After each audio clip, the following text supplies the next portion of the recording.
మన ఇండియన్ మీల్స్లో బియ్యం లేకుండా భోజనం కంప్లీట్ అవ్వదు. చాలా ఇళ్లలో రోజు అన్నం వండటం కామనే.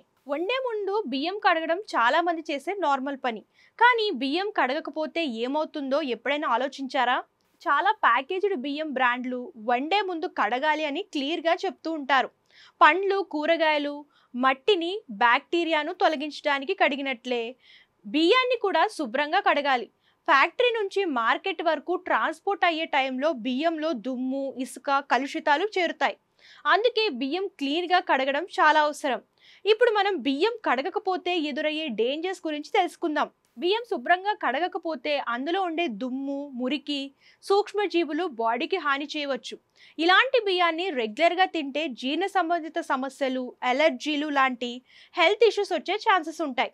కడగని బియ్యం వండినప్పుడు వింత టేస్ట్ వస్తుంది. కొన్నిసార్లు బియ్యం వాసనగా ఉండొచ్చు లేదా కాస్త చేదుగా కూడా అనిపించవచ్చు.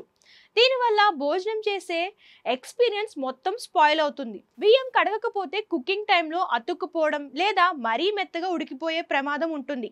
దానివల్ల బియ్యం ఆకృతి, టెక్స్చర్ మీకు నచ్చకపోవచ్చు. బియ్యం సరిగ్గా కడగకపోతే అది ఈవెన్గా ఉడకకపోవచ్చు. అలా ఉడికిన బియ్యం మన జీర్ణక్రియకు కాస్త కష్టంగా మారుతుంది. కాబట్టి బియ్యం వండే ముందు కనీసం 2-3 సార్లు శుభ్రమైన నీటితో బాగా కడగాలి. ఇలా చేస్తే బియ్యం టేస్టీగా ఉండటమే కాకుండా హెల్త్కి కూడా మంచిది. బియ్యాన్ని కడిగిన తర్వాత కనీసం 10 నిమిషాల పాటు నీటిలో నానబెట్టడం మంచిది. ఇలా చేస్తే బియ్యం త్వరగా, ఈవెన్గా ఉడుకుతుంది. పైగా త్వరగా పాడవకుండా కూడా ఉంటుంది. ఇలా చేస్తే బియ్యం టేస్టీగా, హెల్తీగా, జీర్ణం అవ్వడానికి ఈజీగా తయారవుతుంది. ఈ టిప్స్ ఫాలో అయ్యి హెల్తీగా ఉండండి.